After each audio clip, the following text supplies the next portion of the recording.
Hallelujah.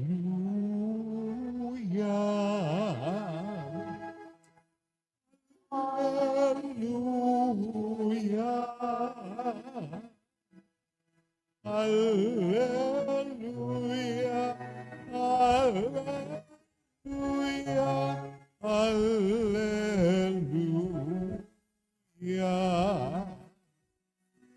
Mapalad ang mga dukha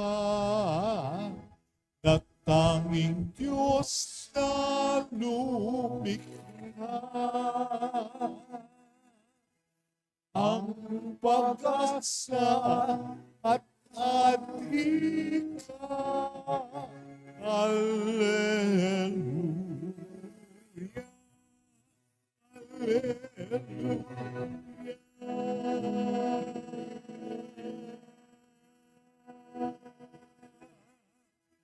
Sumainyo ang Panginoon. At sumaiyo rin. Ang mabuting balita ng Panginoon ayon kay San Mateo. Papuri sa iyo, Panginoon. Noong panahong iyon, may isang lalaking lumapit kay Jesus at nagtanong, Guro, ano po ang kabutihan na kailangan kong gawin upang makamit ang buhay na walang hanggan? Sumagot si Jesus, bakit mo ako tinatanong kung ano ang mabuti?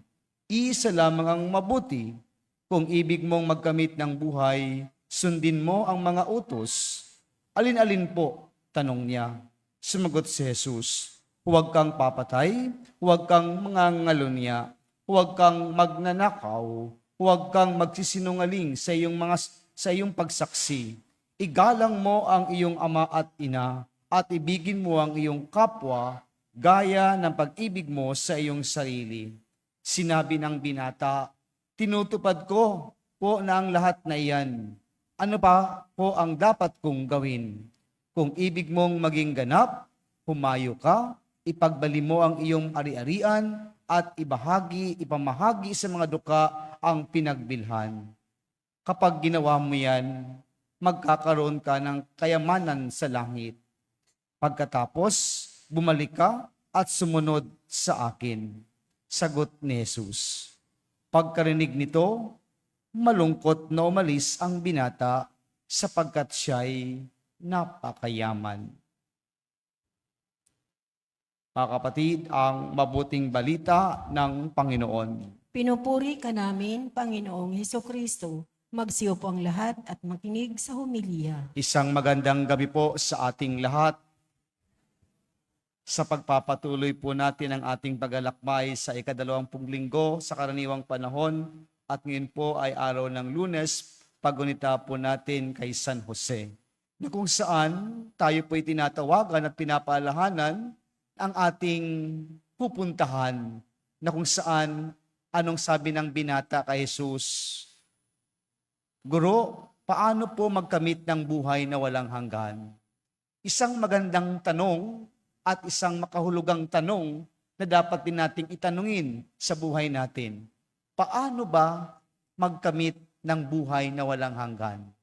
At sinabi ni Jesus, sundin mo ang mga utos. Sabi ng binata, sinusunod ko po yun, ginagawa ko po yan. Ano pa ang kulang? Anong sabi ni Jesus? Ipagbenta mo ang iyong mga ari-arian at yung pinagbilhan, ibahagi mo sa mga dukha, sumunod ka sa akin. Anong nangyari sa kwento? Umalis ang binata, malungkot, dahil siya ay napakayaman. Ano pong ibig sabihin ito, mga minamahal na kapatid? Hindi lang ang pagsunod o pagkamit ng buhay na walang hanggan sa pagsunod sa mga utos ng Diyos. Kung tayo ay umiiwas sa kasalanan, kung tayo ay tapat na sumusunod sa mga utos ng Diyos, tama. Pero may kulang pa daw, sabi ng ating Panginoon. Kailangan natin, huwag tayong manghumaling sa mga bagay-bagay na ibinibigay sa atin araw-araw. Huwag tayong manghumaling sa mga bagay-bagay na kung saan ito minsan ang sinasabi natin na nagpapasaya at nagbibigay kahulugan ng ating buhay. Ang mga material na mga bagay na ipinagkakaloob sa atin ng ating Panginoon. Tandaan po natin, mga minamahal na kapatid, ang kayamanan ay hindi masama. Ang pagiging mayaman ay hindi masama. Ano po ang magandang pinapala sa atin o dapat nating tingnan sa binatang mayaman na ito? Ang kanyang buhay, hindi niya maiwan-iwan ang kanyang kayamanan. Hindi niya kayang maibahagi ang kanyang kayamanan.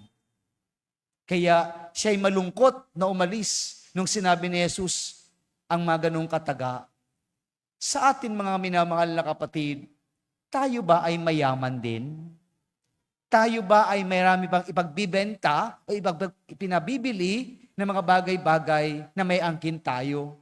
Siguro po sasabihin natin, kulang pa nga, Father Wala nga po kami, Father, na dapat ibenta para ibigay.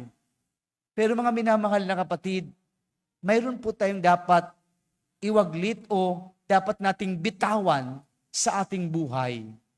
Hindi lang mga material na bagay, kundi minsan ang ating mga pag-uugali.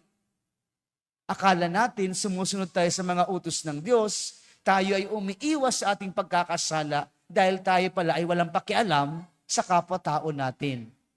Kaya tayo ay hindi nakahagawa, akala natin hindi nakahagawa ng kasalanan. Pero yun lang pala, iwas na iwas lang tayo, pero ayaw din natin bitawan ang mga bagay-bagay na minsan nasa ating mga sarili-sarili.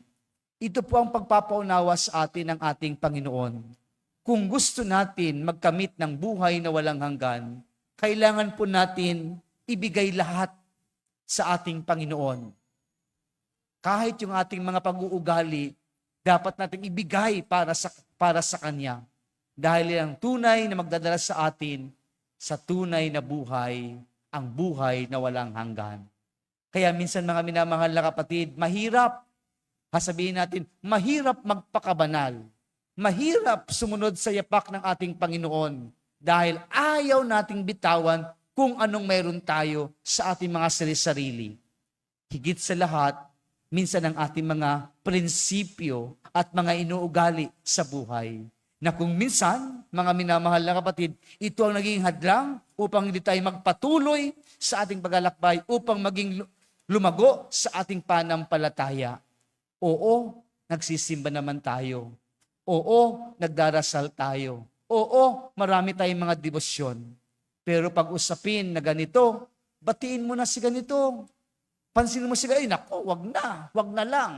No? Marami tayong mga resistance, kumbaga. Dahil tayo ay may sama ng loob, kinikimkim na sama ng loob, at minsan yung galit na po sa ating kapwa-tao natin. Yun din ay dapat nating bitawan. Yan din dapat natin pakawalan upang tuluyan tayong magkamit ng buhay na walang hanggan. Mga minamahal na kapatid, maraming pagkakataon sa buhay natin na minsan ganyan po tayo. May inaangkin tayo. Yun pala ay may hadlang upang tayo'y makarating sa ating pupuntahan. Kahit yung biyaya ng Diyos sa atin, hindi natin matanggap-tanggap dahil ayaw nating bitawan at kalimutan ang mga iyon sa buhay natin. Kaya mga minamahal na kapatid, sa ating ebanghelyo ngayon, ang pagkamit ng buhay na walang hanggan ay hindi lang sa pagsunod, kundi dapat nating isabuhay ng lubos, totoong pagsasabuhay ang kinakailangan natin. Kaya po sa pagpapatuloy ng ating pagdiriwang ngayon, nawa ang ating pangarap na magkamit ng buhay na walang hanggan sa ating araw-araw na pagtanggap ng biyaya ng buhay na galing sa Diyos, ito'y ating gawain at ating isabuhay. Dahan-dahan tayong magkamit ng buhay na walang hanggan. Amen.